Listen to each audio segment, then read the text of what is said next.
Welcome to another deep dive. Today we're looking at a specific technical challenge in artificial intelligence that sounds simple on the surface but is actually a huge hurdle. It's this problem of teaching a model to not just see a video, but to truly understand what's happening in it. And we're going to be working through a paper from researchers at USC and Amazon.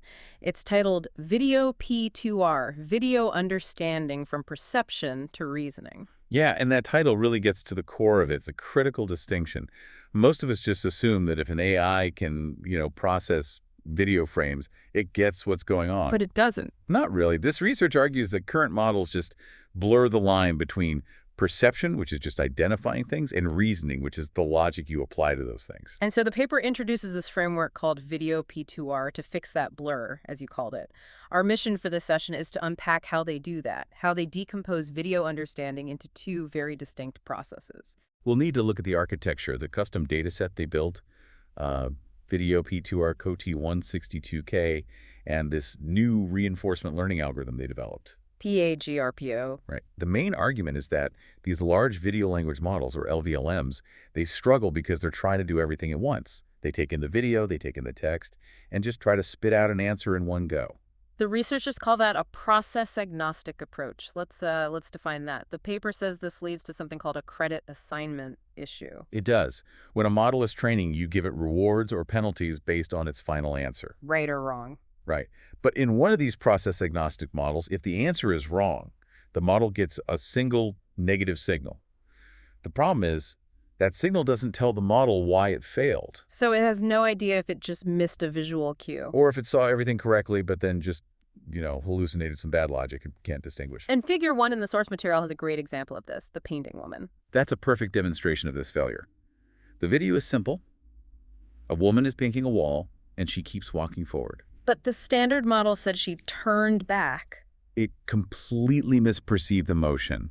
And because that initial perception was flawed, any reasoning that followed was just doomed from the start. It's a house of cards. The foundation is wrong, so the answer is wrong. And the really tricky part is that standard training might try to fix the reasoning part of the model instead of the vision part. The model just learns, I got it wrong, and it might tweak its logic parameters instead of learning to look more closely. That's the blur. That's the blur. And that's what VIDEOP2R tries to eliminate by explicitly decoupling the tasks. Okay, so how does it do that? What's the architecture look like? They force the model to separate its output into two clear stages. First, you get the perception stage, and it's wrapped in these observation tags. And this is just for, describing the scene? Purely descriptive. It's only for extracting the key information. Objects, actions, any text you can see, the timeline, just the facts. And then comes the reasoning. Yes, then you get the think and answer tags. Right. And this is where the model is supposed to organize the evidence it just laid out in the observation phase and use it to draw a conclusion. So it's a very structured chain of thought. Observation first, reasoning second, no mixing. You can't mix. But to train a model to follow a structure like that, you can't just use existing data sets. They had to build their own. This is where that VIDEOP2R COT162K dataset comes in. It is. They developed this really interesting automated pipeline to create it. It has 3 steps. First, they use a big, powerful model, Qwen 2.5 VL72B, to just generate a bunch of these perception and reasoning traces for thousands of videos. But then you have to check if they're any good. Of course. So step 2 is verification. They check if the final answer is correct using simple metrics like an exact word match for a multiple choice question. If the answer is wrong, that sample gets thrown out. Okay, that makes sense. But the third step is, I think, the most innovative part of this whole pipeline. They call it observation sufficiency verification. And this is where a text-only model comes into play. It is. They take Claude 3.7, a powerful text model, and they feed it only the text from inside the observation tags that were generated in step 1. So Claude never sees the actual video. Never. And they ask it to answer the question based only on that written description. So you're basically testing if the observation is good enough on its own. That's it. If the description is too vague, or if it missed a key detail, Claude won't be able to get the answer right.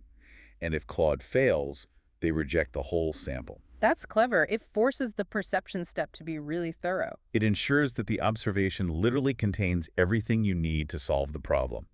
This process gives them 162,000 high-quality samples for supervised fine-tuning. but the paper is clear that this is just the first step. The big performance gains apparently come from reinforcement learning. Right, and for that, they introduce a new algorithm. It's called PA-GRPO, which stands for Process-Aware Group Relative Policy Optimization. Let's contrast that with standard GRPO. What's the key difference? Standard GRPO. It works by generating a few different possible outputs for a prompt and then scoring them. But it usually gives just one reward for the whole thing, based on the final answer. Whereas PA-GRPO. PA-GRPO gives separate rewards. One reward for the perception segment and a different reward for the reasoning segment. And the paper breaks down the reward structure. There are 3 signals. 3 main signals. First is the perception accuracy reward.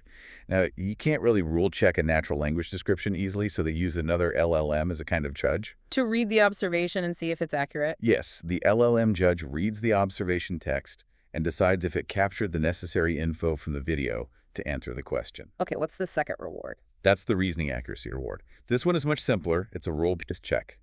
Did the model get the final answer right? Is the math correct? Did it pick option C? And the third? The third is just format and length rewards. It's basically a nudge to make sure the model uses the right tags and keeps its output from getting, too long and rambling. Now, this separation of rewards, the paper says it helps with a problem called think-answer mismatch. Yes, this is a really common issue. It's when a model generates a completely hallucinated or illogical reasoning path, but just by pure luck, it stumbles upon the correct final answer. And with standard training, that behavior would actually get reinforced. It would, because the reward is only based on that final outcome. The model gets a cookie for a lucky guess, even though its logic was nonsense. But PA-GRPO helps prevent that. It does, because even if it guesses the right answer, if the reasoning is flawed, it probably won't get the reasoning reward. The researchers actually did an alignment check on this and found VIDEOP2R had way lower mismatch rates than other models. It's more faithful to its own logic. Let's talk about the results then. How did it actually perform on the benchmarks? It did very well. They tested it on 7 major video understanding benchmarks. Things like Video MME, VSI Bench, and VBench. And the outcome? VIDEOP2R achieved state-of-the-art performance on 6 out of those 7.